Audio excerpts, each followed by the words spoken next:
Hey guys. Still got the puffies going on, but feeling better. No dead air. That's it. We're going straight to it. You can see one missing there, and the other side one missing there. Both of them gone. Just getting by. Of course, me and my buddy Oxycodone making it through. We've dropped the link already. Come on in. Thanks, Sean. Appreciate that. Got about an hour and hour and a half left on my birthday day today. So I called it. If you haven't seen it yet, I've got a photo. Actually, I'll just pull it up on my content over here. Let's see. Community. Right there, we'll make the picture big. Well, it didn't go big. Why didn't it go big? Anyway, most of you guys probably already saw the live. There we go. Share that. Add it to stream. We'll make it solo. Can I even get it bigger? I don't know if I can get it bigger on here. I can probably zoom it this way. So got the uncapper put together. I did find the bolts. The bolts were actually taped to the bottom of the steamer lid, which was surprising. So I did get it together. Got the casters on it. Got it in the building. Everything's good. I actually took the uncapper and just threw it on the tailgate of the truck and drove it over there and then put it in. So was an exciting day for that today.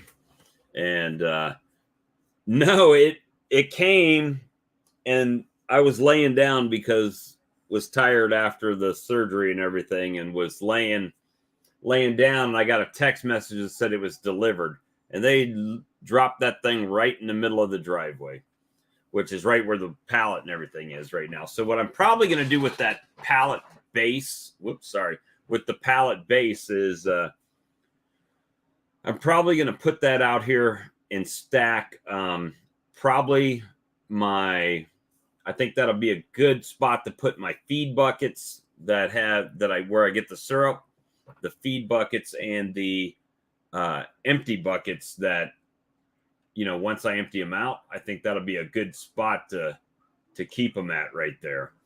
And so I'm going to use that for that.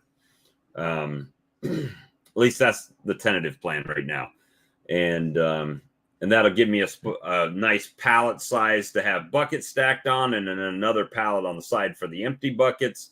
And I think that'll work good right there. So that's the goal, the plan right now. I've got to get in.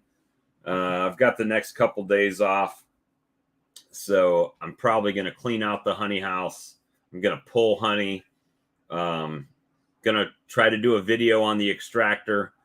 And, get stuff going. Try to get it going that way. And work on that. I need to get up to Charlotte and get some syrup because I'm running low. I know Sam's out, so he's already called me saying he needs some. So we're going to be working on that. That's going to be in the wheelhouse here soon, and trying to get all that put together. Let me see. Let me go back to my channel. Go back to the live stream over there. Smash the like, please, if you're watching. If you want to join, please click the link. I like doing these live a little bit later sometimes because it helps include the people on the left coast of the United States and Canada, and also Europeans, right? It's middle of the night, but like Sebastian's on the night shift over there. And so sometimes he can chime in. Thank you. Yeah, so the teeth are not feeling that bad. The surgeon that I had was amazing. He knew exactly where to. I mean, he was perfect with the shots. That hurt more than anything was the shot on the underside of my jaw. The one on the outside, no problems. The one on the underside was the painful one. But I did see something very interesting while I was there. Laying back in the dentist chair, I'm laying there, and they've got this window, and outside of that window was nothing but those Japanese privet, like I have in my yard, that were just blooming, and their bees were tearing it up over there. So that was a good sign there. You know, I really was encouraged that maybe our honey season is not finished here yet. So we're gonna see. We're gonna see what we get. I know I've got at least one box of deep comb out there, probably more than that, because really haven't gotten down in some of the colonies. I've just looked in the supers. So we're gonna start working on that. Oh, so Todd, Todd, come on in, man. Click the link, come on in, and we'll talk about the syrup, and you'll be amazed. So I don't buy Pro Sweet, and not that I have anything against Pro Sweet. I just don't have a Man Lake here, and it's a little bit spendy for what I do. So,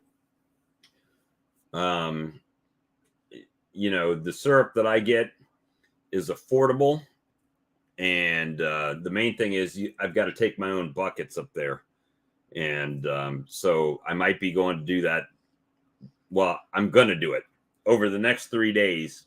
Sometime I'm going to go up there and get some syrup. Yeah, but that takes me unloading my pickup truck so I can load the buckets in, right? So that's a whole thing in itself. And now I got a smashed tailgate, so that makes it even a little bit more challenging. But the thank you, Alex and Robin Hood, for the birthday wishes. And oh, well, I appreciate it, man. Thanks for stopping in. I don't have to work tomorrow, so I can stay on here a little bit later tonight. Was watching the stream team, peeking in on those guys. Thanks, Hope, for the text. Yeah, I'm over the next 3 days. I'm gonna go, Hope. I'm gonna see just how many buckets I can wrangle up. I know I've got Sam's got some. I got to go pick up from him. I've got some over here. Oh, my buddy and yours, Sawmill Char, ladies and gentlemen, the king of single brood chamber management. I'll be on there for up until 11. That's till 11. So you got 23 more minutes. That's it. And you're just now eating dinner or ice cream? Nah, some cheesecake or something. Nah, I just had a meeting tonight with my bee club, and we're look at that. So Sean pulled some honey. Sean Bowders up in Michigan. That's good looking honey. Looks a lot like my honey. Mm-hmm. A lot like my honey. It's good looking stuff. And we got that. That was a 2-hour meeting, and got that over with, and got some, different talk about, all the different stuff about keeping a club meeting going. Next Wednesday will be our live club meeting and stuff, get into the hives and stuff like that. If I take another one of these, man, we might be doing some discounts on the website. That's the it's funny because we've been talking about nukes, right? James was showing us making nukes last night. We've been talking about nukes and going 5/5. Then Jason at Bohemia Bees released a video on making nukes.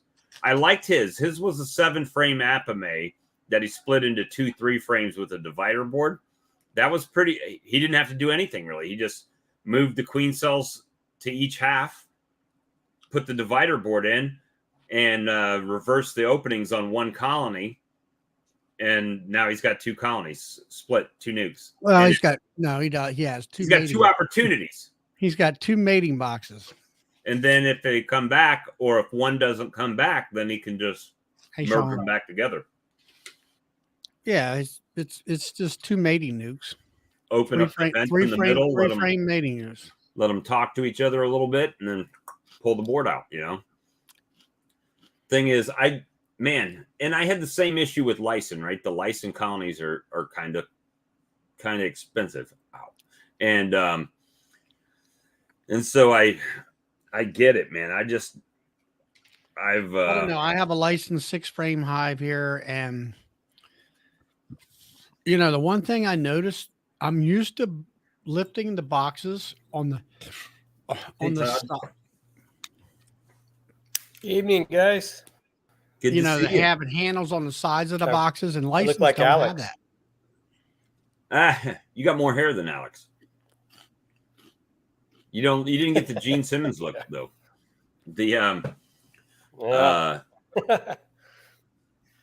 How well do 8 frame single brood do?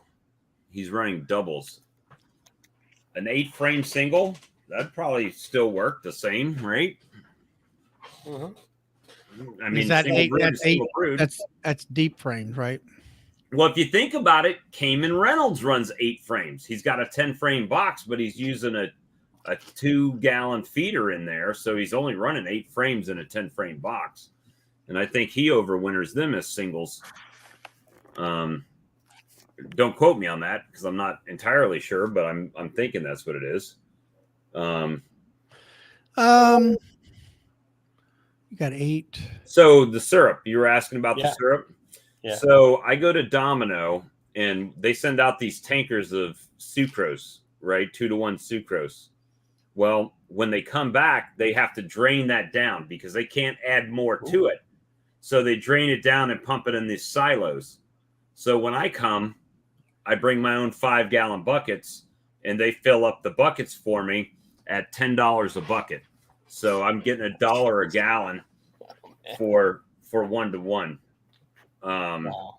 Actually, yeah, $2 for a gallon for 2-to-1. Wow. And what I've been doing is the last time I put feed out a few days ago, I took 1 bucket of 2-to-1.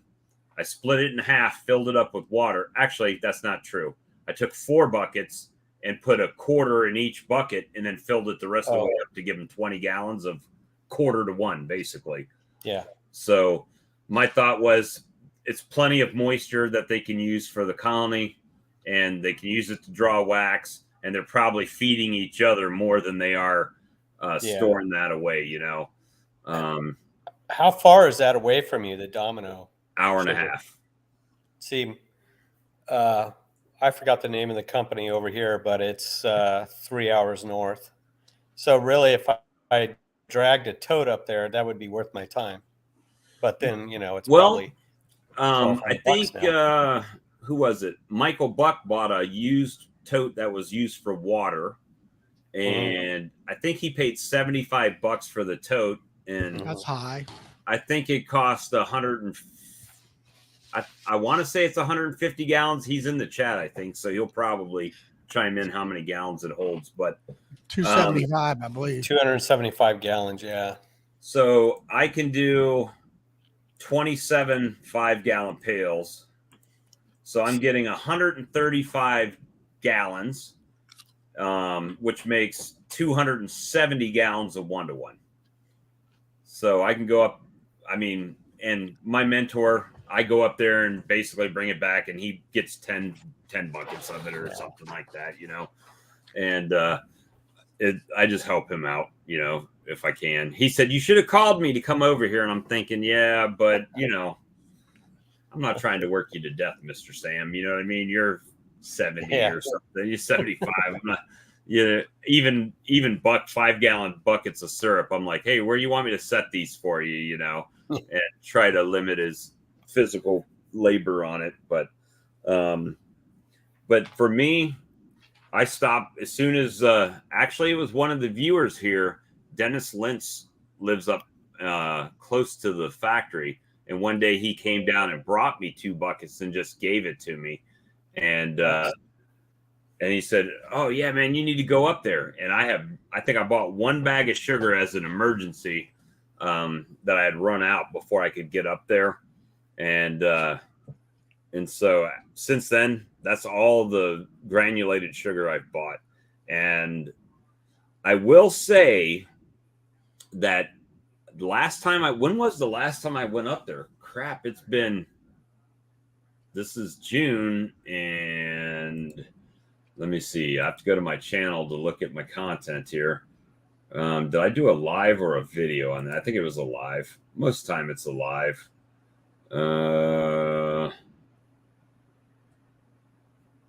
But now if it's a live, I got to scroll back to see. Last time I went up there was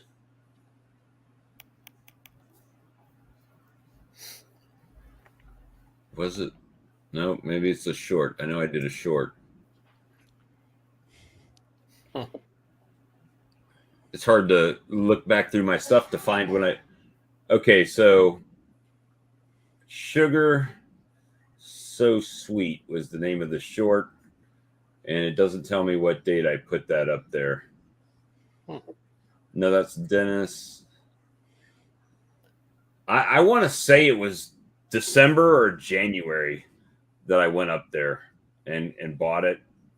And so 5-6 months it's been in the bucket, and it's got a little bit of like something floating in it, and that could just be dirt from the buckets, because I'll be honest with you, I don't really clean it out that well. I'll spray it out, and if it's got a little sand or something in it, doesn't matter, because I'm going to put pine straw on top of it anyway. So it's like, I don't, Yeah.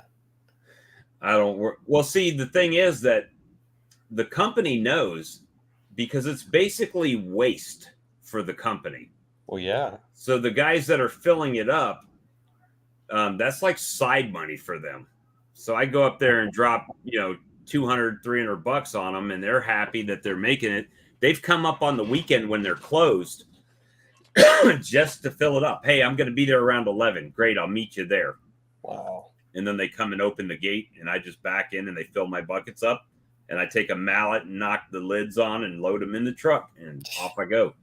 Last time, the guy jumped in the truck and helped me load them in. I didn't even have to load them all. I just had to drop them on the tailgate.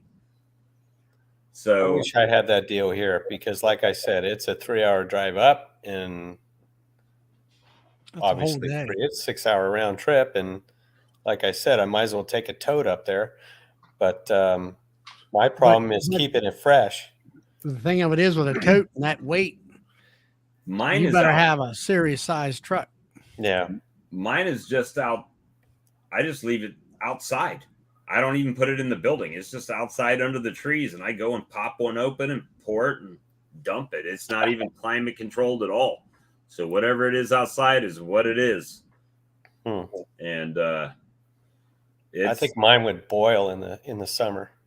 Okay, so last time I was up there, it looks like I was there 3 months ago. I'm not out. I still got 4 or 5 buckets outside myself. Wow. The only reason I'll go up there is because I've got time off, and it was January. Okay. And you said that's sucrose. That's not the high fructose. Okay. Now, Sourwoods Farms, he goes there as well, but he buys fructose, and he pays more than I do for his. Oh. So he goes up to the legit to the thing. I'm like, the pump. Yeah, if I can get it. My bees don't care. You're buying what? Corn syrup, or you're buying sucrose? No, he's buying sucrose. Which is real sugar. Real sugar. Well, that's what they say. Yeah. Hey, all I know is my bees eat it. Yeah.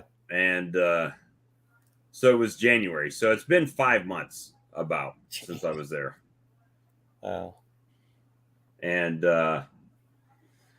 so, I mean, that's a benefit. That is it worth the 3-hour round trip drive for me? Yeah, it's worth it. Why not? You still have sugar 5 months later, so. It takes me about Wow. a half a tank of gas. So it costs me about $25 in gas to get up there and back. And, usually what Mr. Sam does is on his buckets, he pays me extra anyway, just for going to get it, just some gas money or whatever. But even if you're saving 25%, it's still worth it, you know? Yeah. So that's kind of what I was in Dadant a couple weeks ago. I can't remember the price that they had up on the board, but it was high because I was standing there going, oh man, no thank you. See, that's what I should do is I should just go up there for myself like tomorrow and then go up there for anybody else that needs any in the area, right? And just put it on the local. Hey, I've got sucrose syrup if anybody wants it. And by the way, when you're here, I've got Apis Biologics. Actually, I don't have Apis right now. That's the bad part about it. Not for the syrup. I've got mine, but I don't have any more until it's supposed to be here on the 16th. So 15th or 16th. I've got 8 or 9 days before it'll be here. And that's expedited shipping. So it's going to go. And I joked with Andrew from Apis. I said, yeah, it's expedited to customs. And then it sits there. And then they ship it out. But I think it took my order I think it was 3 weeks to get down from Canada to here. So that's one of the reasons why he started doing the distributors here. Yeah. Is so we have it on hand and make it quicker. But out of nowhere, I had that big pack, and all of a sudden someone was like, hey, Mark from Starwood's branch bees, he said, hey, I'm going to the Virginia Beekeepers Association meeting and I want to carry some with me. And he's moved up. I mean, luckily my Stripe that I use for sending invoices out tracks all the people and basically how much they've spent, and he's in the top 5 with he's up there with the Bee Supply and some of the bigger beekeeping companies with product that they bought from me this year. Wow. And it's pretty amazing that this year's gone the way it has. Now I've spent a ton, I wish I could say all that money was in the bank, but it's not. But it's helped pay for stuff, it's helped keep the ball rolling, kicking the can down the road. Yeah. And Charlie and I were talking a little while ago, and I was looking, and I find that some of us are, I call it scrappers, right? We start with 1 or 2 colonies, and like Alex has got 12 colonies, and he's got this dream of where he wants to be and what he wants to be. And we're scrapping and fighting and everything we can figure out on how to do it on the most economic way to make it happen for us, and I'm a bug salesman, I sell pest control. So I'm not rich, I know some people might think that, but I'm far from it, and I just continuously reinvest the money that I make back into my operation.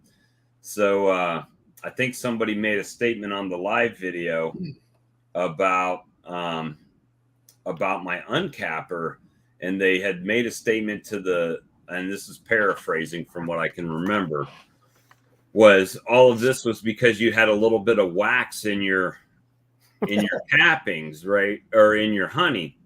And partially, but no. I mean, I'm looking at the end goal of where I want to be, right? Not where I'm at right now. And I know that if I've got 50 colonies, and this, how many colonies are you running right now, Todd?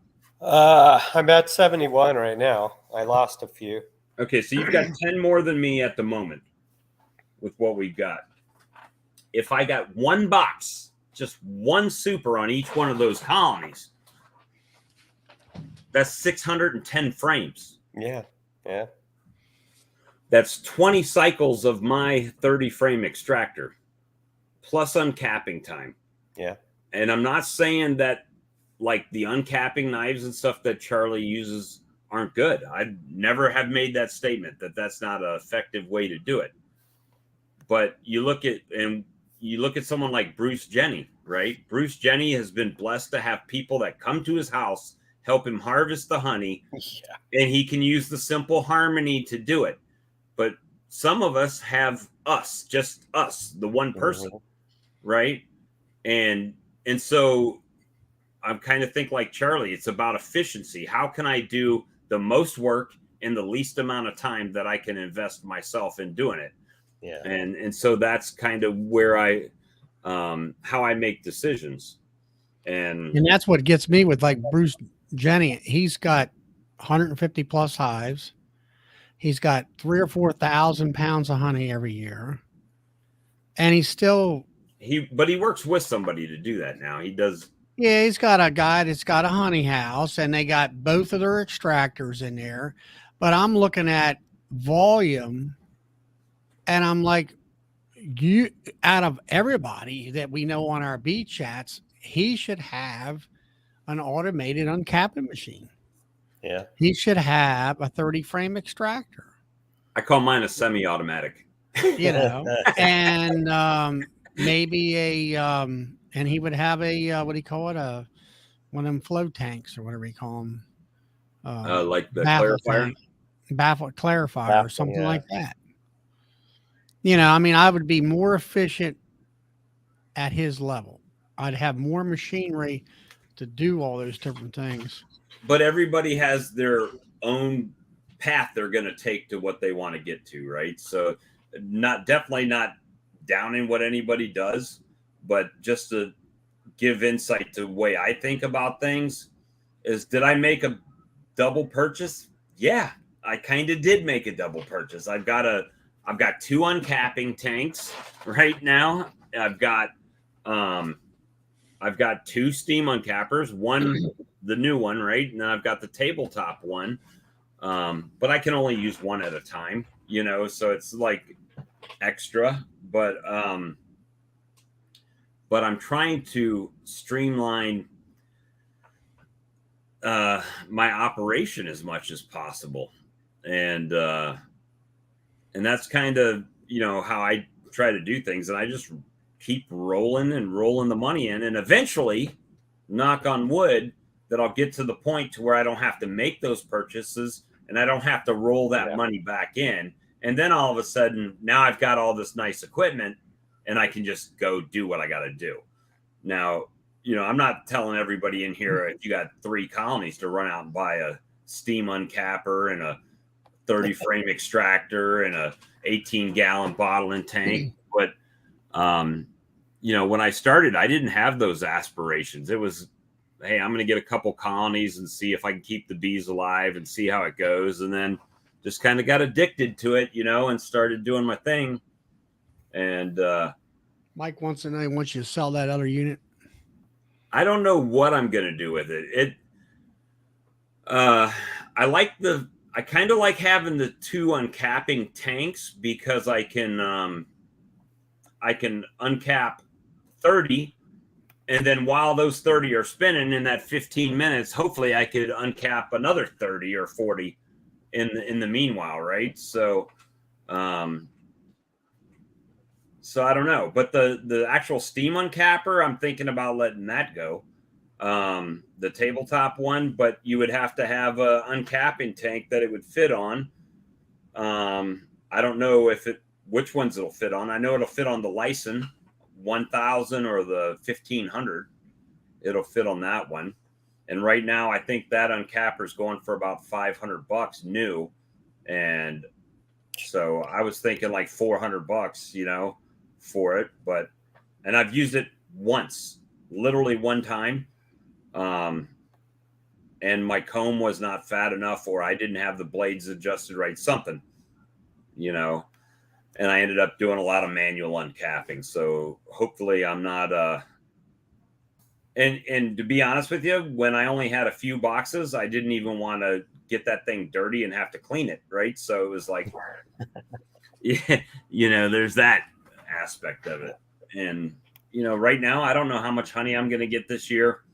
Probably wasn't worth it judging by the way the flow's been going for this year.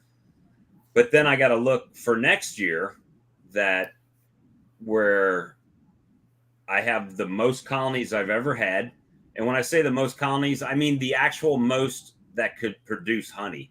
The nukes, yeah, they'll produce a little bit of honey, but I'm not really counting those in that equation.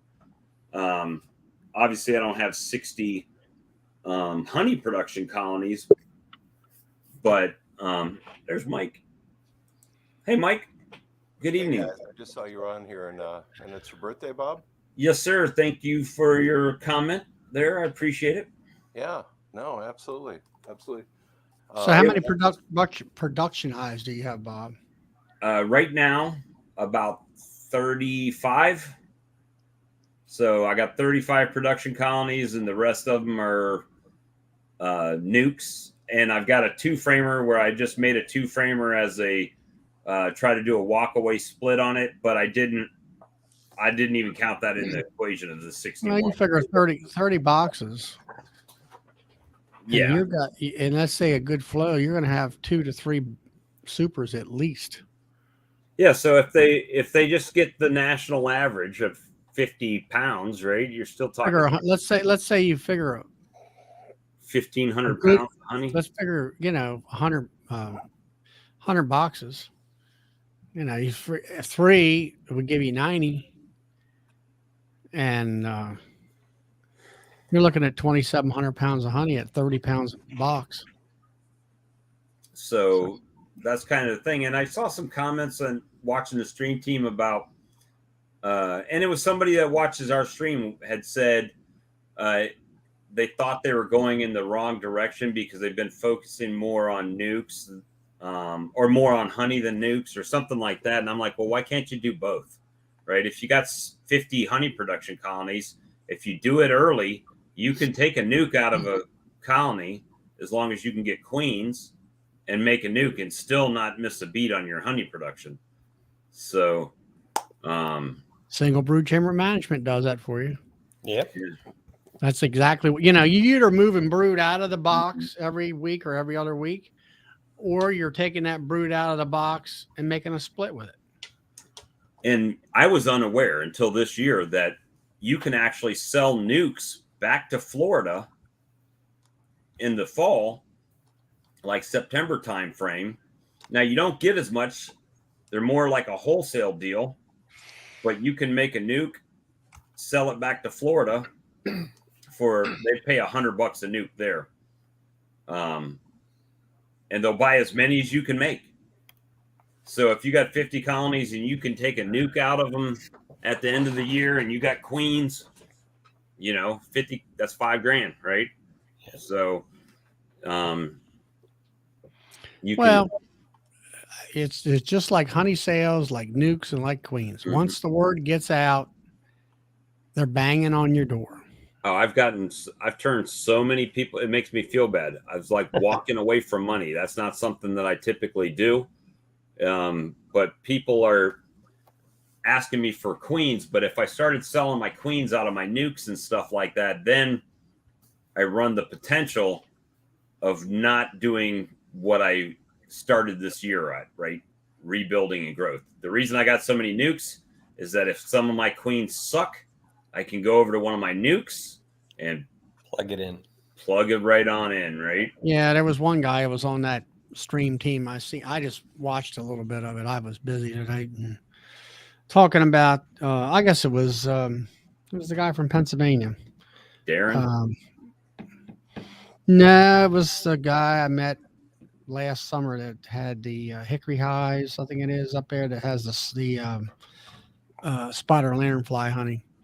And he was talking about nukes ratio to production colonies.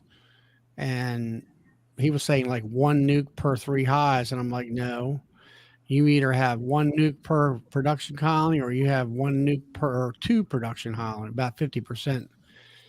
Well, and what we talked about with that early nuke production, that if you make it early enough, that you can actually split that nuke. So if you had 50 nukes, you could split it and make 100 nukes, right? As long as you got the bee population in there. Yeah. to run with.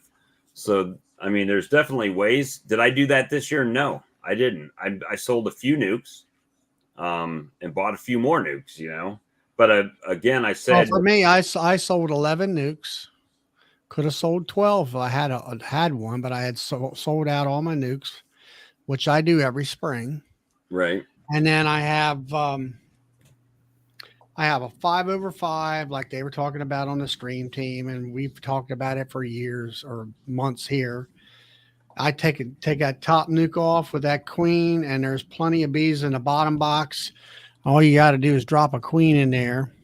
That was my issue this year. I finally got queens, and I sold so darn many nukes that I didn't have the resources to start making a cell builder properly, a proper cell building. And Mark can tell you, the kind of cell builders that it's like James last night, was it? Tuesday night. These were some powerful looking cell builders he had, well, bees wise. yeah, I mean, so this year, my stress level this time of year, other than worrying about if I'm going to make honey, right, because of the way the flow's been, has been really low. I mean, the beginning of the season, when I didn't know my direction, and I talked to James, and he's like, "Look, let's just do a reset, grow your colonies, and get you where everything's pretty even, and reset." That scared the crap out of me, because I was like, well, if it don't work, then I could go from 17 colonies back to 8, real quick, by taking those resources to make splits that don't make it, right? So, we put in the work early, but then when it came time for honey, none of my colonies are producing cells to swarm. They just were right where they needed to be when they needed to be there. And that was pretty amazing feeling. And the funny thing was, nothing that we did was anything that I wasn't already aware of.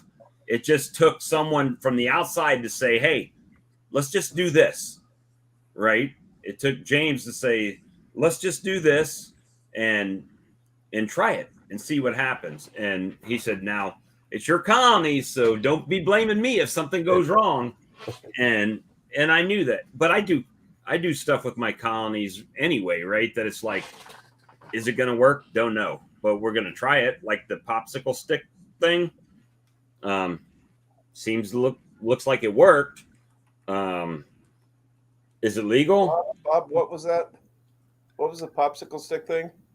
So there's this illegal substance that we all use. Well, most of us, if we're not using it, have used it. Amatraz, right? So that's on Apivar. Oh, you did the stick dosing. Oh, that's interesting. Okay. So, Well, the product is not. It's the delivery method is Yeah. illegal, not the product. well, also it's much more concentrated. So the stuff that I used was 12.5% Amatraz. And talk about kill some mites. It would probably scare the crap out of you. It scared the crap out of me when you throw a stick in there and you pull it out and it's got 25 mites stuck to the popsicle stick. And you're like, holy crap. But now, in fairness, I didn't do a shake. So I don't know what the shake measurement Oh, yeah. Yeah, So there's always, yeah. I just Yeah, knew but, it. but on a 3-frame nuke, you don't have enough bees to do a shake. Yeah, that was in a 5-frame box, 25 mites dropped. Yeah. So what did I do? I did it to all of them. I dropped a stick in it. Now, my colonies that were here existing that I'd already treated with Apivar strips in the spring, 1 mite was the most I found on a stick. Now, those mites that fell, they're not attracted to that scent, right? They just fell on top of the Amatraz. So you don't know how many fell behind it, right? Right. The thing is that the mites that I found on those sticks, I mean, there was all different sizes, from a big ones to baby ones. So bees that were hatching out, the mites were dropping off. and those are the colonies that I was saying that when it got a little bit cold, that they like culled themselves. It's like Harry Carey in those colonies. And I don't know if they were ill, but there was a pile of dead bees out front. But when you open up the box, you still have a laying queen, cap brood, eggs, brood, and larva, food, just less numbers, right? But they're healthy. They're new bees that don't have mites on them. So it worked. And we'll see over time how it works, but right now I've got plenty of time for them to lay and build up and stuff right now. So again, those are nukes. If I need a queen out of them, we move it and merge those resources, and it's work.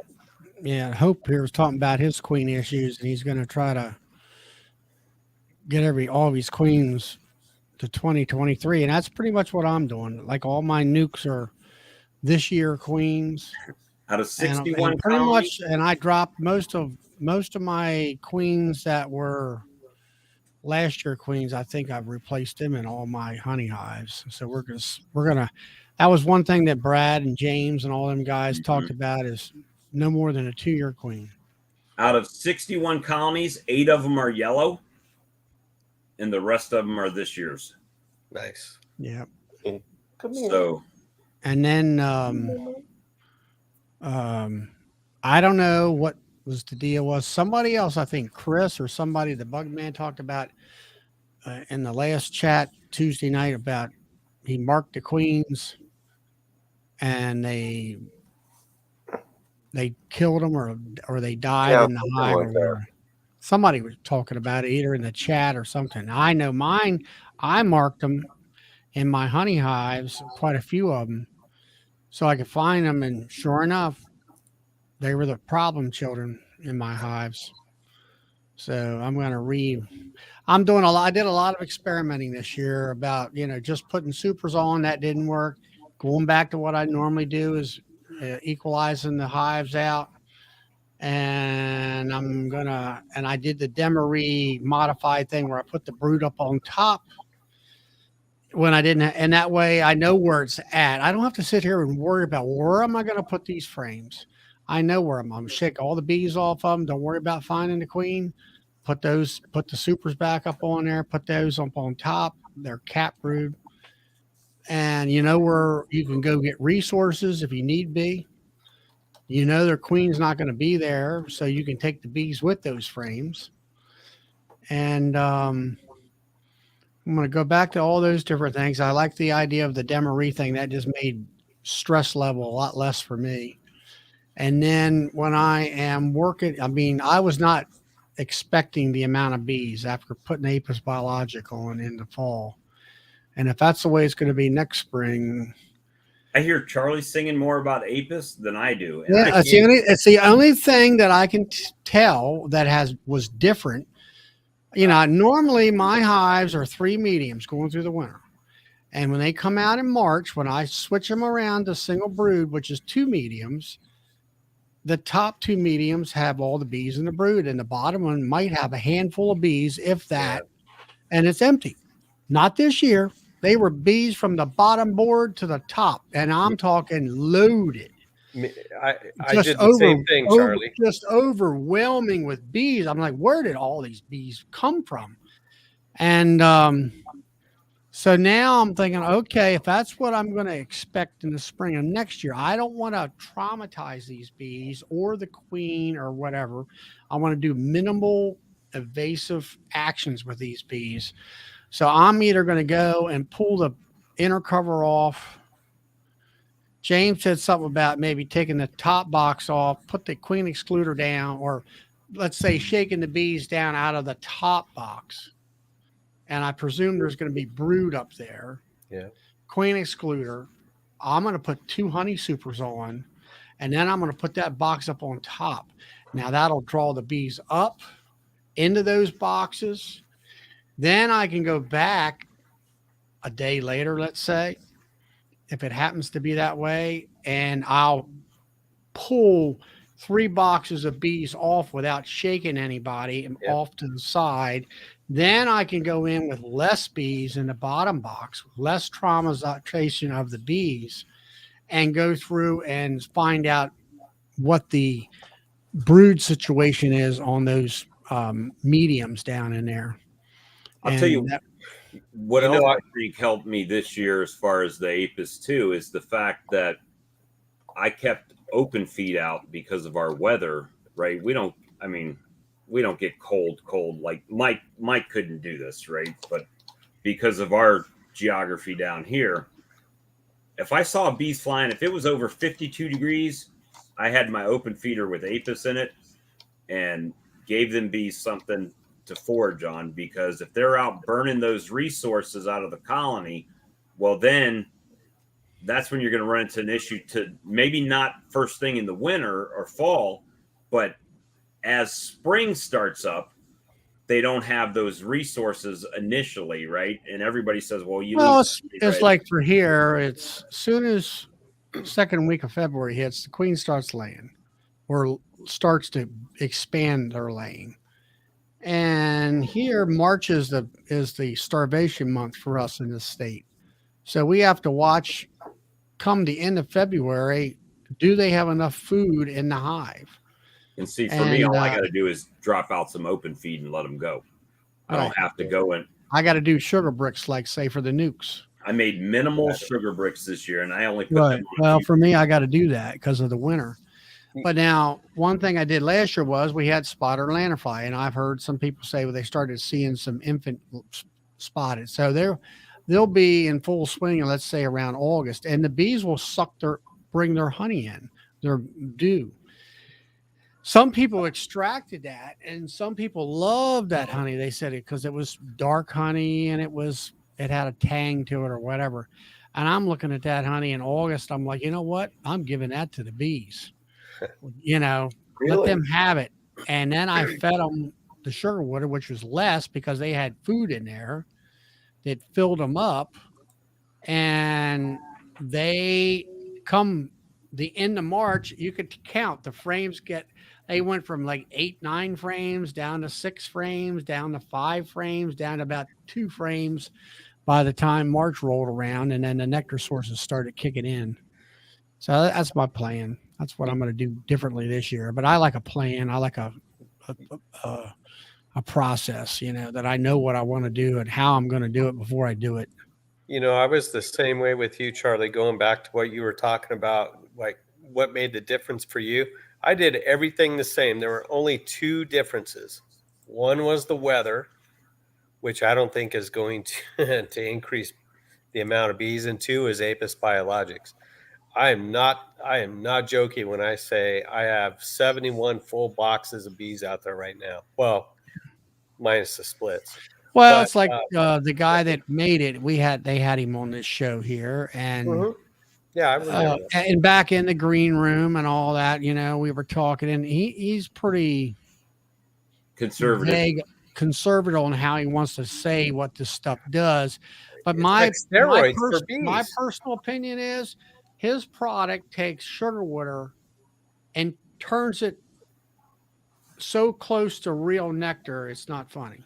Yeah, I believe that. And I think the bees just, when they get real nectar, they just flourish.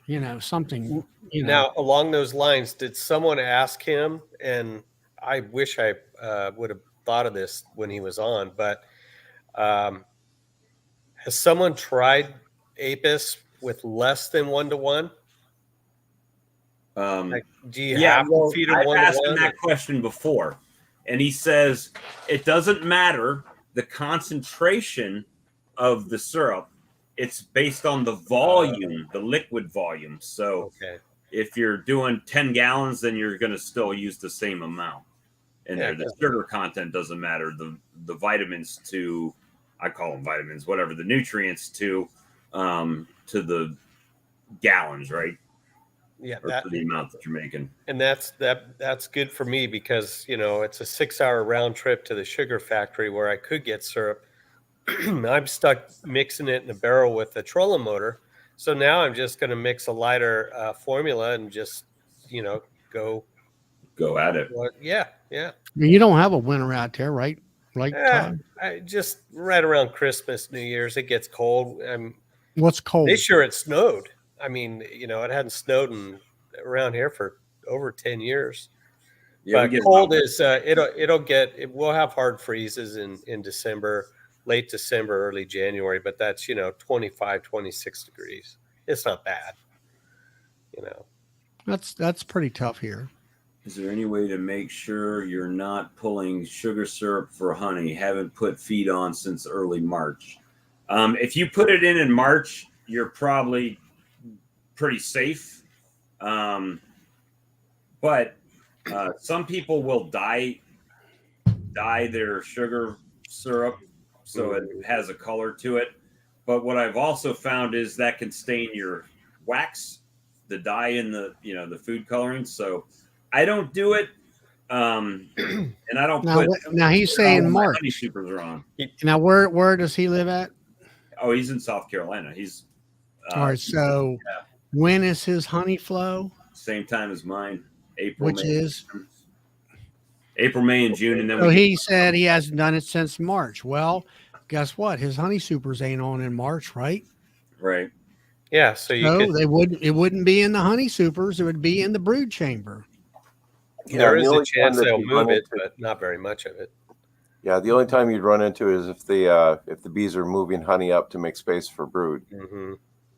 And then you could run into it, but I'd also wonder how much he was putting in, how much feed did he put in? So you got that balancing act. Well, like for me, when I'm switching over to single brood, which is 2 mediums for me, I always make sure that the outer frames are sugar water honey, basically.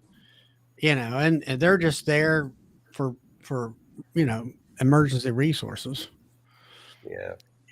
Can you tell between sugar water honey and regular honey? No. So worry about it. Don't feed it while the supers are on. Yeah. But chances are they won't move it up, but there's always that possibility if you have your supers on there and you have, if nectar is coming in or the spring is there, feed. They're not moving honey. They're moving nectar. Yeah. They're going to bring it in and they're going to put it to the receivers, and the receiver bees are going to pass it on and on and on all the way up to the honey supers. I'm just saying there is a possibility. I mean, it's there. They could. Yeah. But if they did, it's not going to be a big amount anyway, because most of it's probably been eaten. If you got a 10 frame deep box, you're going to have maybe 2 frames in there that's got honey in it. Mm-hmm. The rest of it's going to be the newest nectar coming in. Keith, how much should you feed the hives in March with sugar syrup? Because if you fed them a gallon or so, that's not even in there anymore. No. And that's another reason why I kind of like open feeding is if you put a quart on every one of your colonies, a quart to a nuke by colony size, they're storing more. Half gallon. Yeah, I wouldn't worry about it, Keith. Yeah, no, I think it's fine. What do you? It probably went from jar or feeder to mouth. Half gallon went away. They didn't store it or use it. Well, as far as a quart to a nuke, they're going to put it in the comb. Are they going to, make? I don't know. Well, I put half a gallon on that swarm catch, right, from the chain link fence, and they went through the first quart really quick. The second quart they haven't finished. There's still, quarter of a quart left in there, half pint, I guess. The first quart gave them energy to draw some comb. Yeah. Comb, reestablish themselves in that hive, get everybody fed, and up to everybody's been fed and happy. And then you're saying you only got a quarter left of the second one. I'm like, okay, that sounds like the nectar flow is coming in. They won't touch that. Yeah. Yeah, so that's kind of how we're doing right now, right? So it was, we had a flow and then it just disappeared. And now it's kind of starting back a little bit. So My thing is, people are like, "Oh, you put out 20 gallons." Yeah, I did, but it's 20 gallons divided by 61 colonies in an open feed, plus all the wild bees, right? That are that have found it. Everybody Yeah. else. I mean, I've used 5-gallon buckets of feed, open feed, where you have the holes around, the lid, and it fills the lid, little spaces up and all. Barnyard bees method. Yeah, I did that, and shoot, you got them highs behind me along with, you got 30 highs. Let's say with my nukes and those there. That 5 gallon it didn't last a day. That 20 gallons lasts a day. They just suck it down. Yeah. It's like gone. And that's one of the things that I used to tell sometimes. Do we have a nectar flow? Put out some feed. If they hit the feed, you might get a few bees that hit the feed. Don't get me wrong, but most of the time, if there's a flow on, I'll know real quick in this yard because it'll be like, what's that big highway that goes to Los Angeles? It's always in traffic jam over there.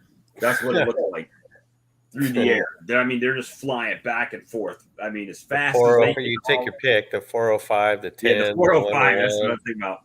Yeah. Just as fast as they can get back and forth, they're getting it. But I like the open feed because it's proportionate based on the foragers of the colony, right? So if I put an open feed, if I put a jar on a nuke that doesn't have that many foragers, they're going to take it down slower, which in my mind encourages robbing when the other bigger colonies just punish whatever you put out there. Yeah. Then they're going to come take it. But if I'm open feeding and they've all got a spot to go to, it's the lower hanging fruit for them. And some people like open feeding, some people don't. I don't think there's a right and wrong way. They're your bees, you paid for them. Mm-hmm. Do what you want to do, But yeah, it's just I'm trying to be optimistic about our honey flow.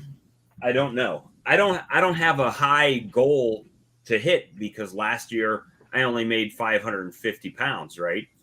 And for some people, it'd be like, "Oh, you made 550 pounds," kind of like what James did. Well, I only made 3,800 pounds out of his 78 colonies. I'm like, holy crap, Yeah. But for me, if I get 600 pounds or 550, I've matched last year, and I'm happy with that out of the colonies that I've got.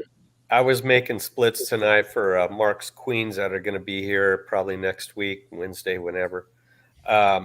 It was overcast all day. It looked like it wanted to rain. It wasn't very hot. It was maybe 78 degrees today at the high. I went out there after work, and I had to make these splits. There's something that's starting to go because I wasn't bothered by one bee. I weed eated around my colonies today. Not one bee bounced off my face well, that's not entirely true. Well, how could you feel it though? I had shorts on and I had black socks on. So one did sting me through the sock. But other than that, nothing. You were all oxyed up. They probably didn't feel a thing. You probably got stung 20 times and never knew it. I was the man of steel. But, as compared to James says my bees are so mean, and I'll say, yeah, at certain times of the year, they're probably pretty feisty. And my colonies are very close together. So they probably have stress on them all the time about their neighbor wanting to come check out, all in their business. Hey, what's going on over here? How much y'all got stashed away? Now, you said that over there, the privet is starting to hit. Well, my Japanese privet, the trees, those are pretty much done, at least in my yard.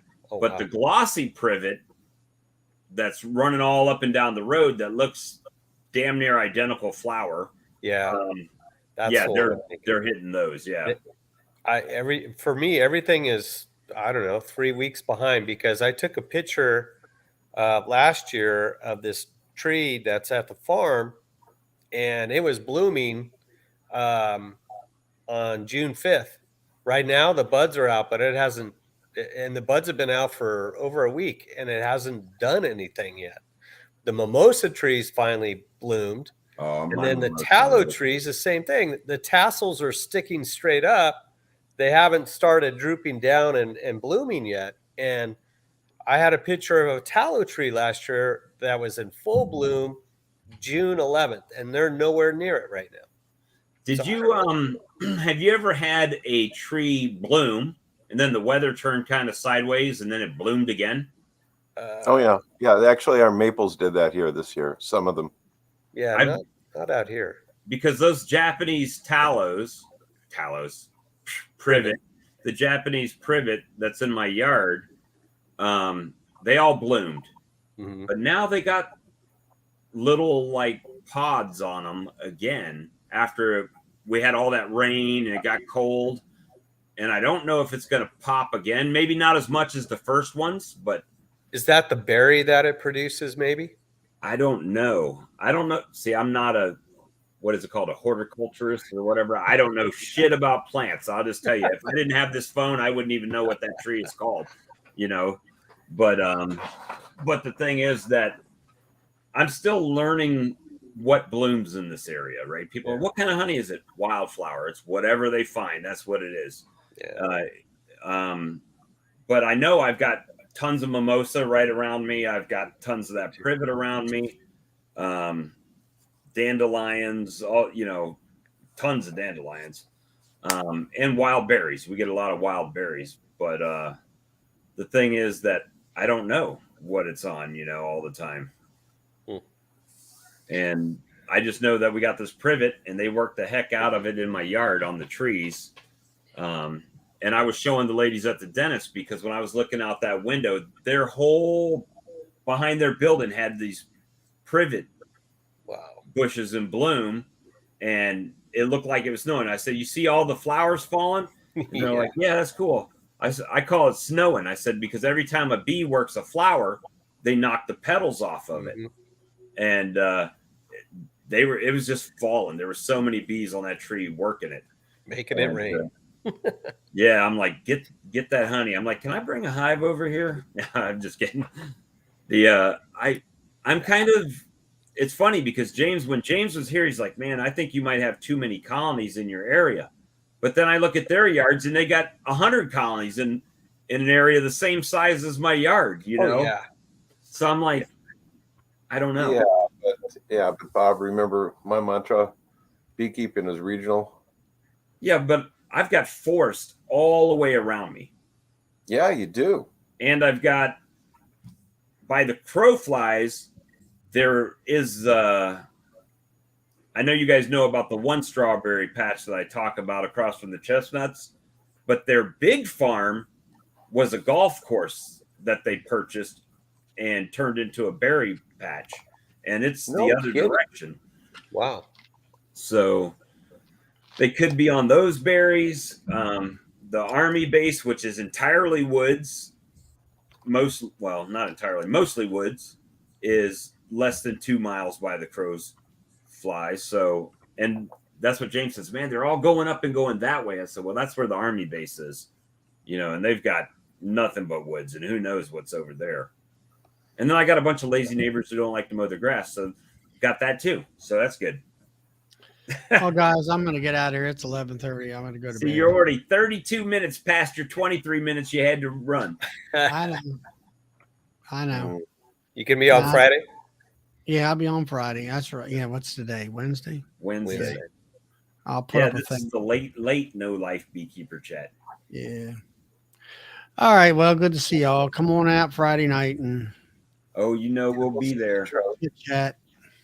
I got. All right. We'll see you later. I'm all take it easy, Charlie. Oxycodone right now. You didn't see my comments this morning? You looked a little perturbed when you're ripping that box open. Oh, I was pretty hot. And I was saying, just double up on your pain meds. It won't bother you. Well, see, that was another reason why I was mad. And I'm gonna tell you, I love Walgreens. If you guys have Walgreens where you're at, I love the chain Walgreens. And the doctor that I went to today was on the other side of town. So it was a 45-minute drive.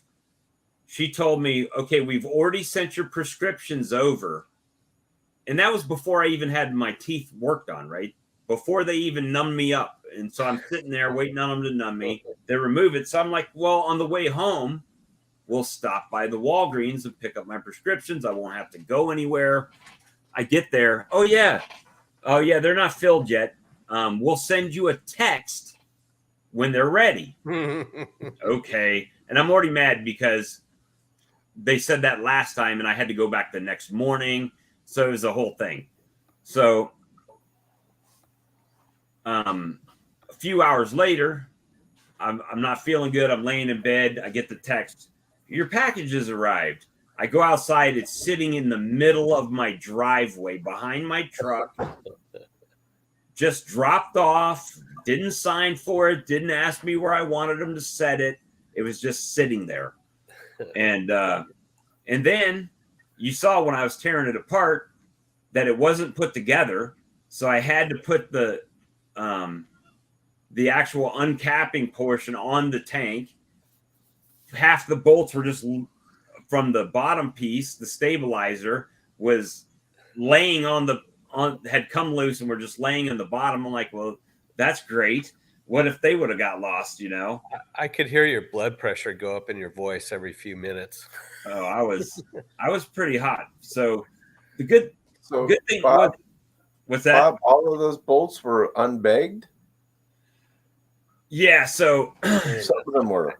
okay, so the uncapping tank has a tray underneath it where you can set the steamer to run for the uncapping blades, right? Yeah. Which is fine. But one of the 4 bolts that holds that in was still in. The other 3 had fallen out. And okay. So I had to reattach that. And then I had to cut it loose to roll it off of the stand. Then I had to roll it all the way around through my apiary around to the other side. And then I had to, of course, they had wood there that they had the uncapper was screwed to. So I unscrewed that and had to back my truck out around the pallet they dropped in the middle of my driveway. Right. So I did that, loaded it on the tailgate, drove it around, then attached it over by the backside of the apiary there, and then rolled it in the building. And guess what? To add insult to injury, I got it all bolted down after getting all my tools gathered and all that, rolled it up to the door, and the handle wouldn't allow it to come in the doorway. Oh, shit. So I'm like, am I going to have to take this damn thing off and do it again? Nope. So I moved my box of bottles out of the way, swung the door all the way open, put this good thing about having a long tank, right? I put it in there.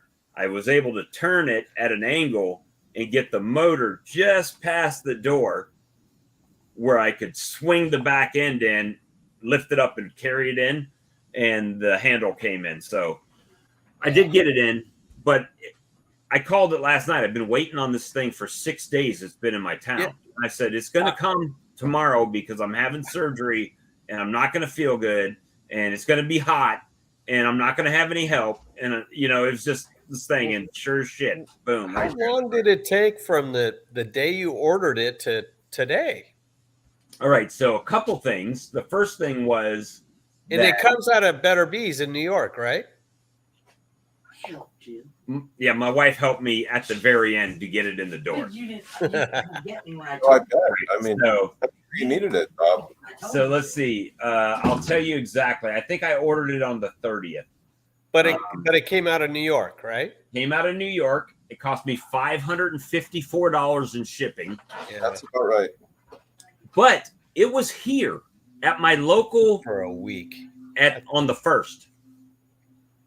And they said that they gave it to a last mile shipper, right? So it comes to the warehouse. Then I guess how many last mile shippers? Well, the thing is, the place is like 5 miles from me. If they would have just called me, I'd have been like, here, just throw it in my truck. Yeah. And I would have just brought it home and got a buddy or something to come over like I did my other stuff. But no, they just dropped it right there. Boom. So that's amazing. It's, it was just frustration. Plus the I didn't have my medication, and I had gauze in my face, and it was. I wonder if Better Bee knows about their shipping I don't know. issues. Better, When I that- contacted them, You could get Apis out of Canada faster than you got that thing. yep. yeah, when I've had that problem with Better Bee, I've got a hold of them, and I have run into occasion where they didn't put the instructions in with the packing slip, Oh, well, which was absolutely amazing because that cost me $300 more in shipping because they shipped to the wrong place. I did. But as far as them, like, having it at the end there, and they're assigning the last mile shippers, whatever the hell that means. At that point, I think that's just out of their control. But what are you going to do? Well, speaking of the bolts, that for the uncapper, I couldn't find them. Just like you're saying, where are I couldn't find them. I'm like, tell me you sent the bolts to put it on there, right? Because usually it comes assembled.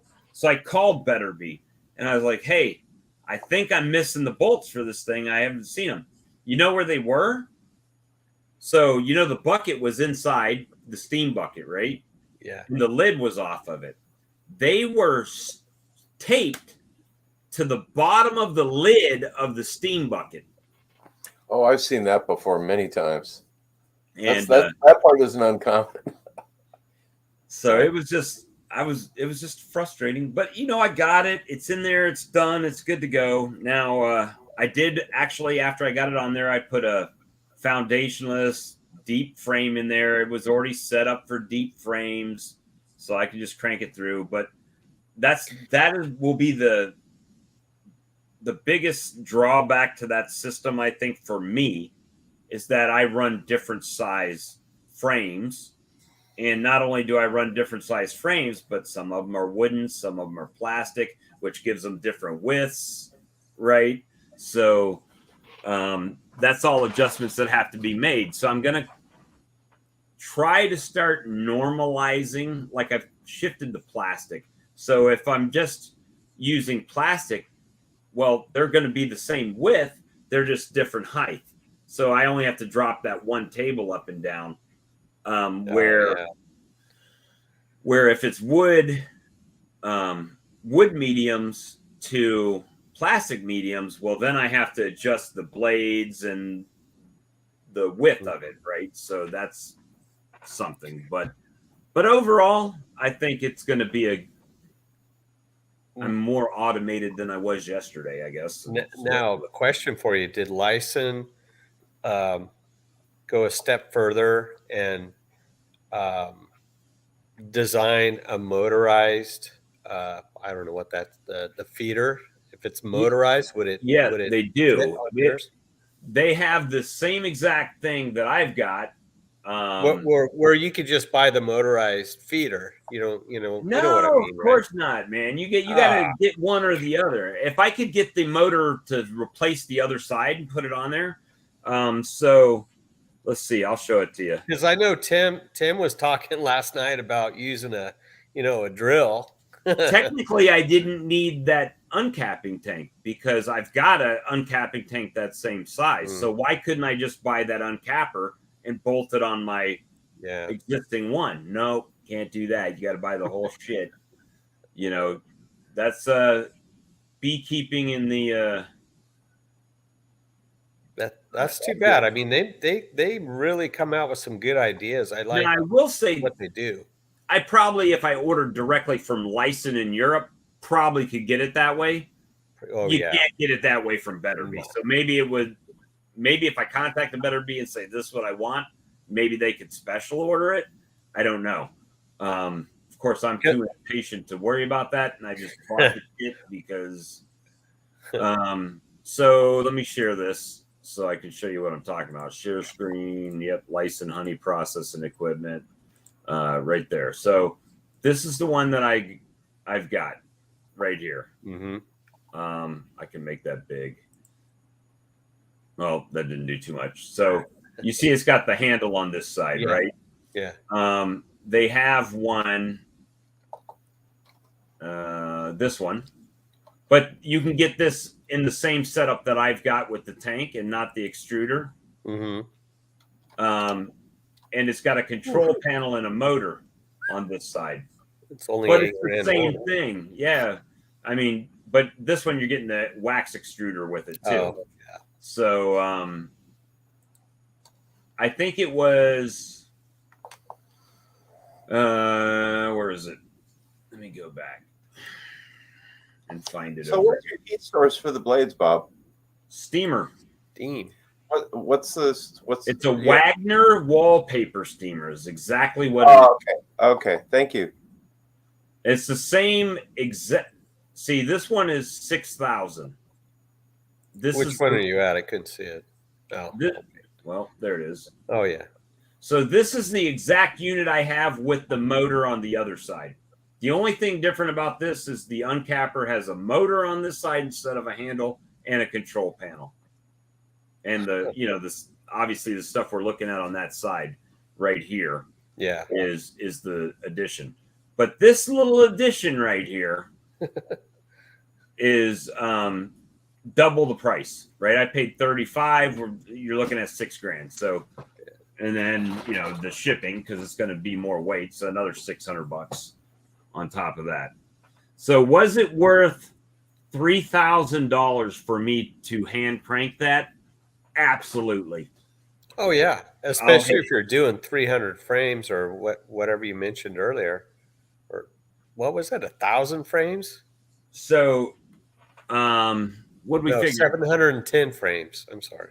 Yeah. So, I mean, would this be faster? Yeah, because I can turn it on and just load the frames on. Now you got to load the frames on and hand crank, load the frames on and hand crank. Unless I get my wife to, hey, just turn the handle. That's all I need you to do. Just turn the handle and we'll be good. Here, turn the handle. I'll be right back. Yeah. And she'd run out and be like, well, stop. I hate to be a complete dunce here, but I've never heard of a steam uncapper that wasn't motorized. Well, the blades are. The blade is motorized. Yeah. So they go back and forth, right? To cut the I got wax that. cappings off. But you got to Yours is- hand crank the chain to bring the frames through it. It's the exact Your blades same are stationary, mechanism. right? What's that, Todd? Your blades are stationary, right? No, they're motorized. Oh, So let me find it again. This is the one that I had before this one. Well, they got it for $435. Oh, yeah. That's the one I have now. This is the same exact, as far as I can tell, the same exact steamer they sent me for this one. Where's the one I got? Oh, maybe it's on the page before. so No. I thought your blades were stationary on the one you got, and you crank through with the frame. No, so there's a motor on this side over here, Oh, right here. So the blades are motorized and steam. oh, So they move back and forth. About the table one, Bob. What'd you say, Mike? I think he was talking about the table one. no, I was talking about this one. I thought they were stationary. Okay. No, so these Yeah. blades actually, it's the same exact mechanism. Mm-hmm. I think the more expensive one does have, it also has basically like that simple harmony uncapper on underneath it. So after you cut the blades off, or cut the cappings off, Yeah. but anything that didn't hit, that it rolls through that slicer like a simple harmony. Now, is that worth $3,000 more? No, not in my opinion. But there you go with the little tiny microscopic wax particles too. Yeah, but but not near as many. Well, that's true. I still can't believe that you're getting those, and I just don't get that. It's ridiculous. You can't see them. You can't see them. But when I hold this up to the light, I can definitely see them. That's just amazing. Bottle. Let me see. Maybe. But anyway, that was the purchase. The next thing that I'm looking at. Bob, I've got a question about your uncapper here, real quick. With a crank on the side, Yep. does that come with a monkey on a leash and a little tin cup? Yeah, I named him I Michael. had to do that, Bobby. I had to do I named that. him Michael. I had to. I'm sorry, brother. So, But yeah, I mean, you guys, I know you guys won't be able to see this, but maybe you can. I don't know. There's I mean, there's some pollen in there, right? Oh yeah, okay, I see something there, but There, you see the dark colored ones, but floating in this is little in dust. Sorry, but there is little tiny white specks in there. yeah, I caught something on the edge there. But what's interesting to me is that when you store your bottles upright, that they all don't rise to the top. Well, you know, It you should. will eventually, but then again, I got these at about 70 degrees in here, so it's pretty. Oh yeah, sometimes it'll take a week or two. Pretty Yeah. So and I keep moving this, right? So that's probably another thing. well, it's your prop. But the I did. Let me get this back. Get me off of here. I did like my hot honey. I had a guy this weekend. He came and they bought 2 pints, so that was $30. And then he said, "Hey, have you ever tried hot honey?" "Oh no, we haven't." I said, "Oh, do you like hot stuff?" "Yeah, let me let you try this." And I went in and got him. I got my last bottle of the hot honey, and I opened it up and I pulled the seal off for him. And I only took the seal upside down, right? Because I can always put a new lid on it, and let them take their finger. He's like, "Oh, that's good." He said, "How much is that?" I said, "Well, this is the last one I've got, and it's $15. And he said, "Yeah, we'll take that too." So I just screwed the cap on and handed it to him. And, so ended up with $45 in honey from that guy. And how did he find out about me? His company, he works at the boat company that called me for the swarm. And then they came out and bought honey. So, Nice. Wonderful. So yeah. Say, Bob, I've got a friend of mine who's he knows a guy that grows peppers here, and I'm going to say it first on your show tonight. We're going to be making Reaper honey. My nephew's growing some Reapers right now. So that's going to be really interesting, because you remember my original goal of making the ghost pepper honey was to make honey so hot that people couldn't eat it. It was just a joke. And so it's just going to be really interesting to play with that. You need to find some black lids, make a black label that's like Sweet Death. Well, I already have a name for it, and I actually have a trademark. It's called Happy Death Honey. It's called what? Happy Death Honey. Happy Death. Yeah, I like Happy that. Death. But yeah, do you have on your label? Does it say it's unfiltered? I just say local raw honey. Mm-hmm. That's all it says on mine. I don't put unfiltered on it. If someone asks me, I'd say I just run it through a strainer to make sure there's no bug wings and legs in it for you.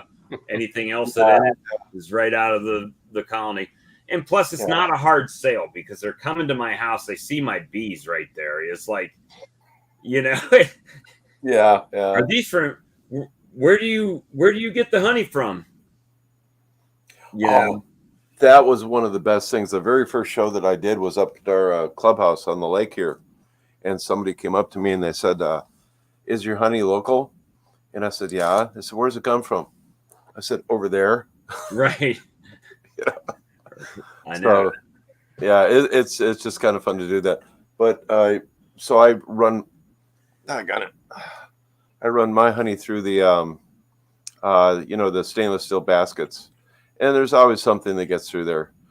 And so I just put on all my labels unfiltered, which is not well the but like you, I'm just trying to get, I don't want bee legs in there. That's my only concern. I don't want it. It doesn't have to be perfectly clear for me, but I don't want the wax particles that plug up my filters to where the honey won't flow through them. That's my problem, is when I fill it up. If you all know that if you get the plastic bucket when you sit in there, and that's what I run last after I've already run it through my double strainer, that if that plugs up, trying to take that flimsy plastic thing out of that bucket is a pain in the butt. Yeah. Yeah, I And- keep rotating those things. I mean, I think I've got 4 or 5 of those stainless basket strainers, and I just keep rotating them out.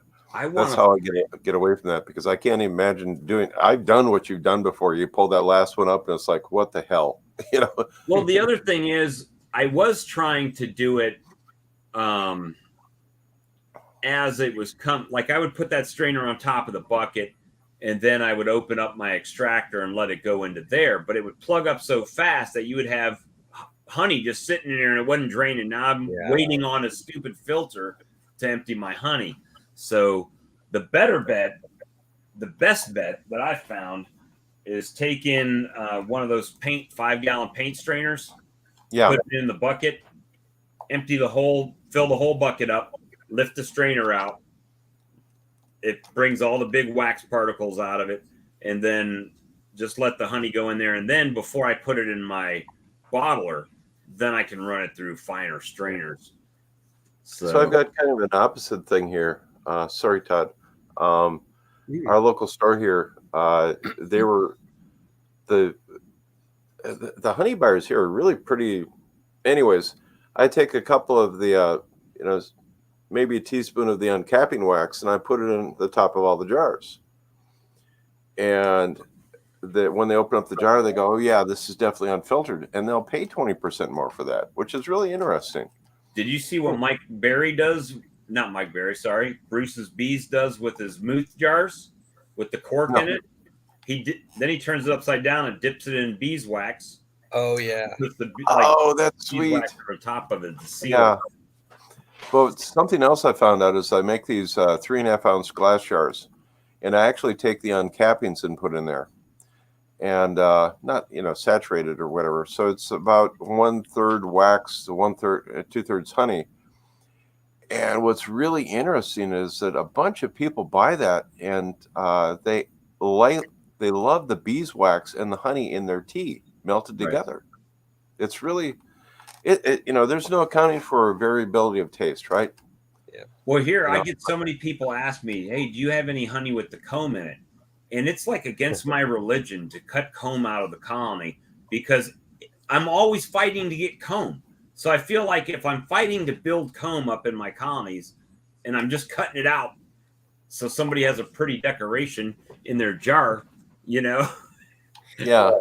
It's like sacrilege for me at that point. It's like, ugh. Hey, listen, guys, I'm gonna warm up some dinner real quick, and then probably. No, well, you could have had my birthday dinner.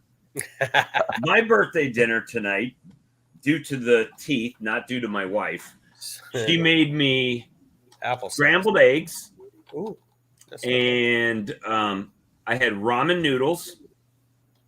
And if I wanted dessert, some yogurt, and that was it. It's not bad, but for a birthday dinner, it's all I could eat because of my teeth. So just don't use a straw. Yeah, stay away from straws for a while. Try not to get. I usually don't use them anyway, but I don't want to dry sockets. Right? Yeah, you'll mess yourself up there. So that's all right, gentlemen. I'll probably see you on Friday night, I guess. Yeah. All right. I might you guys film a real video tomorrow if I get full in honey, because I just pull a few and then extract them and then go back the next day and pull some. But if I'm off the next 2 days, I'm going through them. I'm gonna wreck the hives, honey. Just watch out for the oxys. You don't need to take those when you're doing the honey. Might be magic honey. Might get a finger caught in the chain there, and right. Yeah. Yeah. What I really like about that uncapper is that as you're uncapping it and it comes to the bottom, it pushes the frame along the frame rest. So every time you do it, it just keeps pushing them down. And as they're going, they're dripping into the uncapping tank, right? That's fantastic that way. Yeah. So I don't know. What do you think? 3,500, was it worth? I mean, the 3,500 compared to the 6,000, is the motor and all that worth it at this level? Well, you'll find out. Yeah, it depends on how many frames you're doing, Bob. Yeah. I mean, it's and God knows you can retrofit it, right? Yeah. Oh, I can. So I know some guys. I could make something work. You know what I mean? But at that point, if I get to, I think the next step, I do want to get a clarifier, but the honey has to prove itself to me. And when I say that, I got to get enough to justify in my mind having the clarifier. And it's not the clarifier; it's the doggone pump that you need. Yeah. To pump it. oh yeah, plumb the mechanics behind it. Absolutely.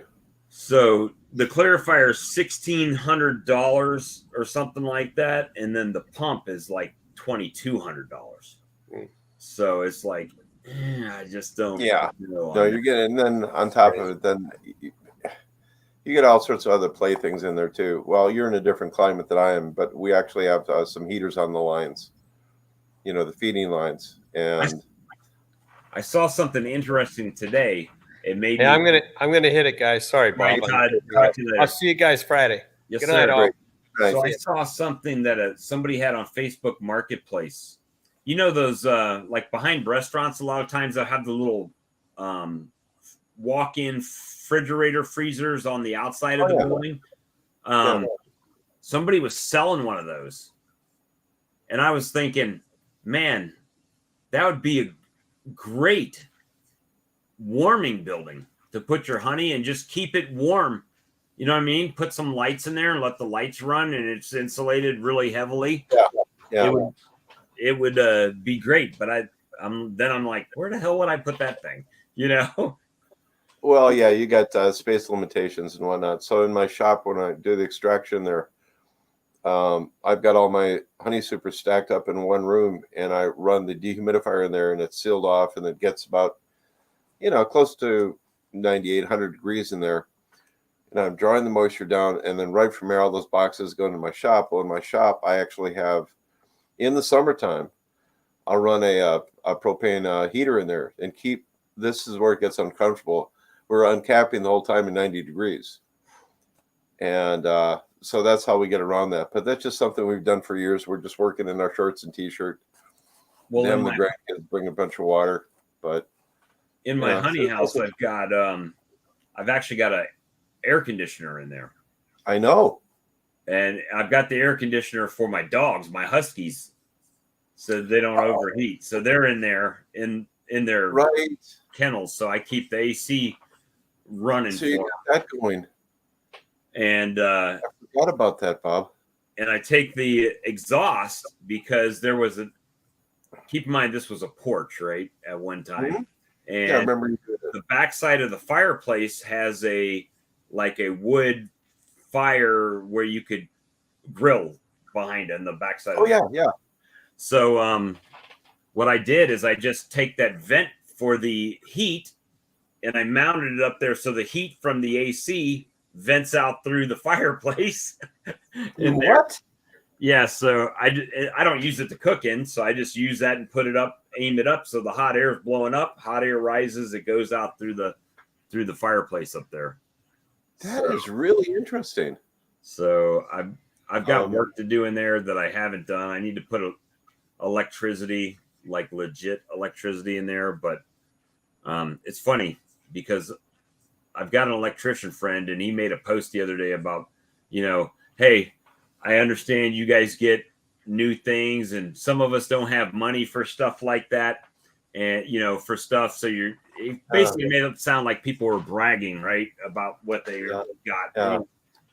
But I said, I didn't say, but what I should have said is, well, that's funny because I've tried to get you to come over here and wire my porch up a few times and you have never shown up. Oh, Right? That's what I'm thinking. I'm like, I was going to pay you, bro. You could be having nice things if you would do the work that you said that you would do. Out loud. You don't have that. I didn't want have to that. book Bob, a faces war. Did you wall that porch? Is it drywall on the inside? No drywall on the inside yet. Oh shit! Run the wires and whatnot and the outlets in there. You can do that yourself through So the I've got a studs. pump house outside Yeah. that little brick building that's got Yep. electrical outlets.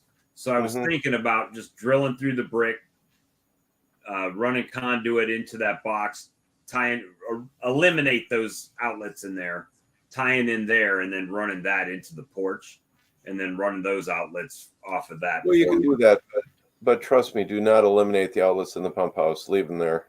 You don't need to get rid of those. We don't It's, even pump out of there. I just use that for extension cord stuff. That's what I Yeah. used to run my extension cord out to run my oxalic acid vaporizer out at the apiary there. Oh, no kidding.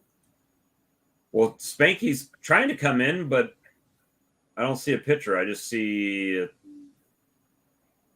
thing. Maybe he's not going to have a picture. Well, he said he was feeling a bit off there. Hey, Hey, Spanky. I'm getting ready to take my medicine. I got my camera hooked up. Happy birthday, Bob. Well, thank you, sir. I appreciate it. Yeah, I'm getting ready to take my medicine. I'm going to bed. I took my medicine. That's the only reason I'm on here right now because I'm all pumped up on oxy right now. I can't believe that they gave that to you for oral surgery, though. I just, what do you? I mean, does your Walgreens ship it all in from Tennessee, the oxy capital of the United States? Oh man, I was threatening to switch to CVS right next door to them. I was like, don't make me get this transferred next door. Okay, I've got a. Yeah, the panel box is pretty close to the porch actually, but it doesn't have that many slots on it anymore for breakers, so I would have to run a separate panel off of that panel to run the porch. But I know Jack about electrical. Yeah.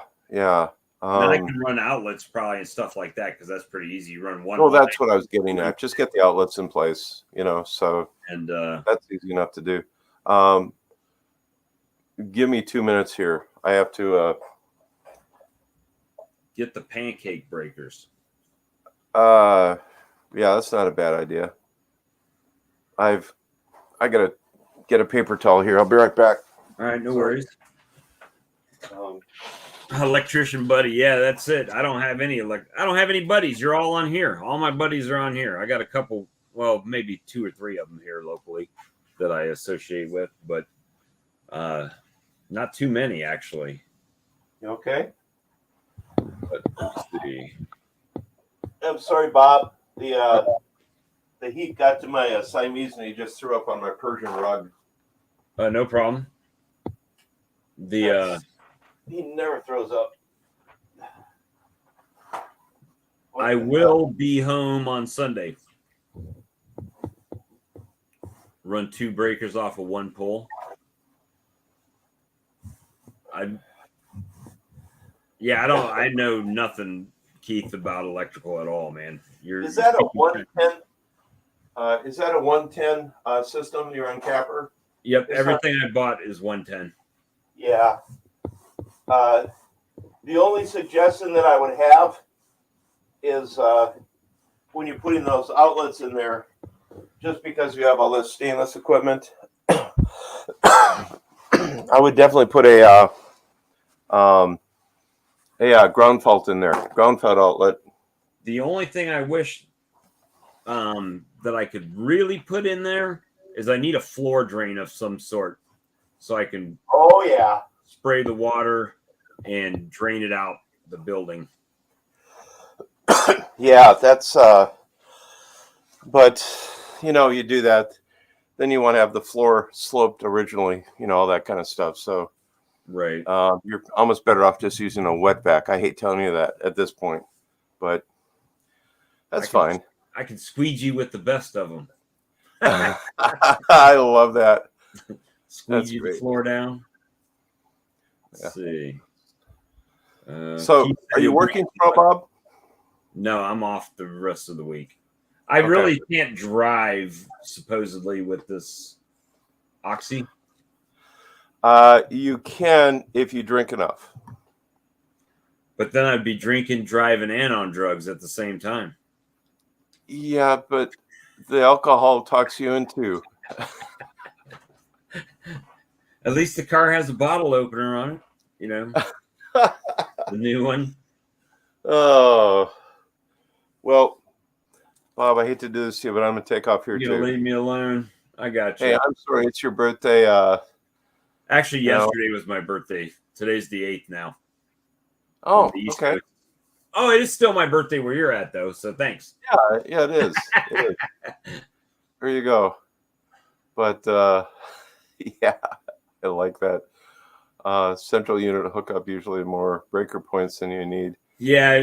Hey, you'll see if you're coming out here on Sunday, you'll see the electrical craziness I've got at this house, because this house was built in 1960, and there were no microwaves in 1960. There were no computers. No big screen TVs, none of that. No AC in this house when it was originally built. So, yeah, it's not a great electrical place for sure. And well, Bob, don't feel too bad, because we actually literally don't know when this place was built. If you look at the insulation in the walls, it was newspaper from 1950, but the place is built with true 2x4s. So we don't really know. And all of the cloth wiring in the place is being replaced, and so on. The funny thing is that when they finally put electricity here, they ran 220 to this cabin. 220. really, you got the full Monty over there. Yeah, I was like, wait a minute. I mean, what were you guys running in here? A refrigerator? There was even a hand pump that was the kitchen sink, but they had 220 coming to it. That's crazy. Yeah, so you run into all sorts of things that just don't make sense. But Well, yeah, the I've got a panel in my kitchen cabinet. That's the main breaker for the house. And then they added a new box on the outside. So it goes from the outside through the wall to the inside with all these old breakers. I just went through and replaced 95% of all those breakers in there with brand new breakers this year, because I could not have my computer on and pop a bag of popcorn without popping the breaker for half the house. Yeah. So you just have limited lines. That's and the bad part about that is it's kind of like putting a penny in the fuse thing. So that's why I thought about running an extra box off the main box to do the porch, even though I have electric on the porch that was run from. So like the living room, you could flip a switch and turn on the ceiling fan, and where that the outdoor grill was, there was like a post that had a, the one that I told you I ran the heat vent through, where it had a spotlight that you could do that, but you'd flip that switch on the inside. Now that's not being used at all.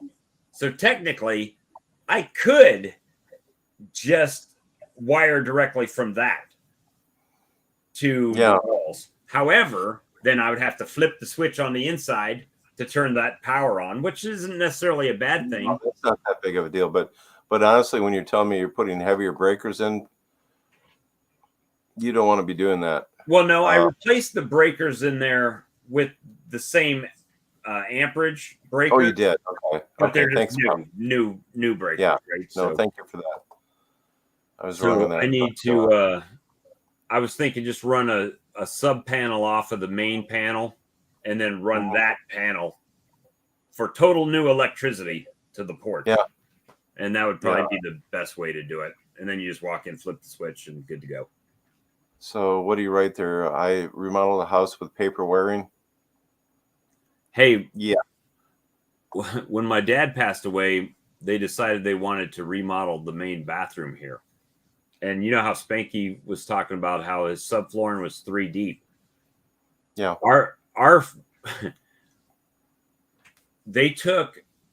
So we started chipping off the tiles off the wall, because it was all tile right around the whole bathroom was tile. Okay, I'm ready for this one. Start chipping it off, and it's got real thick mortar on it, and you're just banging it, and you get down to the stud, and there's a metal mesh from the whole wall was just metal mesh that was nailed to the studs that they just grouted on, and once they grouted it, they stuck the tiles on it. Yeah, that's an old school stucco mesh that works really good. Yeah, until you want to remodel the thing 40 years Well, yeah. later. And then you got problems. And then the floor was very similar to where there was no metal mesh, but in between the joists, they just poured concrete in there or something. And that's how they stuck the tiles on there and just leveled the tiles. Yeah. So Yeah. not only did you, if you started chipping tiles out, you didn't have tiles to match from 1960. So once you started, you had to complete it. But then you find yourself using a damn hammer drill or a jackhammer to chip out enough to where you could put a subfloor down to then tile on top of it with modern tiles. It was ridiculous. So That gets really, really interesting. So, well, look, happy late birthday. but thank you, sir. And Well, it's birthday your time. yeah. Well, that's fine. If I had yeah, I'm not gonna dig it out. It's gonna toast you with some of our ghost pepper moonshine here, but Ghost pepper moonshine? I made a spicy rye bourbon, a true bourbon. It took me 1 year to run that, get it set before it ran through the still, and then we topped it off with ghost pepper honey, and aged the thing in toasted cherry. What do you think about they were talking about getting those bourbon barrels and putting your honey in there, the oak like the Kentucky. Oh yeah, I know bourbon. exactly what you're talking about. And then they're putting the honey in there and letting it age or sit in there. And Yeah, there was a guy in Minnesota that was doing that. The Okies. And I can't remember what happened to that. But there's also a company in Maryland, if I remember where it is, that they buy those barrels and then they home brew soy sauce in them. Soy sauce. Yeah, you brew soy sauce. It ferments. I want to try. I thought, you can buy those small oak, like 2-gallon kegs. I wonder if that I'll give you one tip, though. If you ever go to do that, you do need to turn those barrels. You can't just put them in and leave them in one place. You actually have to. Yeah, you have to rotate them. So, if you want to, if you could get hold of a small 2-gallon one just to screw around with, that'd be pretty interesting. Just to give a sample and try it. Yeah. But there is one other thing you can do too, is if you just want to have the toasted wood flavor, just get yourself ideally like white oak and char the shit out of it, and strips of it. And when I say strips, I'm talking about 1x1s, right? And literally char the crap out of it. I mean, really, really heavy char, and then take that and put that in your honey, and just let it absorb the flavor. Yeah, but even then you have to stir it on occasion, because then it won't permeate all the way through unless you do that. Well, wait a second. I'm sorry, I'm wrong. For honey, you wouldn't char the shit out of it. You just lightly char it. Just ever so it would caramelize some of the sugars in the wood. Lightly char it and mess with it. So you could do that. But then again, you're not going to get that, that bourbon off it's penetrated to it. The angel share is what they call it when it goes to the wood. Hey, Keith, I'm not supposed to drive. Just tired of sitting at home and Bob needs me, LOL. I tell you what, that porch, I'm going to try to get in there and clean it up. But it's still, once you start working out there, you're going to sweat, even with the AC going in there. So have at it. Try to get that going. Anyways, I will see you on Friday. All right, brother. You have a good day. And I guess we'll go ahead and call it at 12 after midnight. And thanks, everybody, for the birthday wishes. And Charlie's channel Friday night. We'll be there. Amen, brothers. Later. Okay. Good night. And